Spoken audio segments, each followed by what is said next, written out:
দেশি ট্যাংরা ব্যস্ত আছে 800 টাকা কেজি, আর দেশি নদীর কাজুলি ব্যস্ত আছে 1000 টাকা কেজি, আর কাসকি মাছ ব্যস্ত আছে 400, মলা 400, চেলা ব্যস্ত আছে 700, বোয়াল মাছ এটা হলো শিলন মাছ, এটা ব্যস্ত আছে 600, আর মাছ এটি 1000 টাকা, আর চুরুড়ি হলো 700 টাকা, বোয়াল এটি 600 টাকা, বাইং মাছ 1000 টাকা, মেনি 500 টাকা, আর ইয়ে হলো পুঁটি মাছ হলো 300 টাকা, রুই মাছ দেশিটা এটা হলো 600 টাকা, আর কাতলা মাছ দেশিটা এটা হলো 500 টাকা।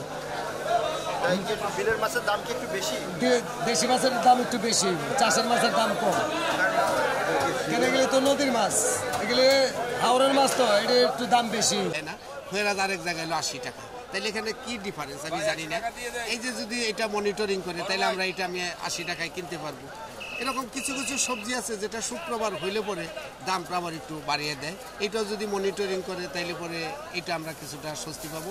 আর শীত হিসাবে কিছুটা গত সপ্তাহের চেয়ে এই সপ্তাহে দামটা কমছে, আর এটাও যদি ঠিক মতো মনিটরিং করে তাইলে মনে হয় যে আমরা একটু স্বস্তিতে থাকতে পারবো। দাম কেমন দেখছে? মাছের সরবরাহ খারাপ না, কিন্তু দাম তো বেশি, দাম অনেক বেশি। এই সময় তো দেখা যাচ্ছে বিলের মাছের এই যে রুই মাছ, এই কাতল মাছ, এরা আগে কিনছি মানে কিছু আগে 350, 300, 350, এখন কত? আগে কিনছি 350, 300।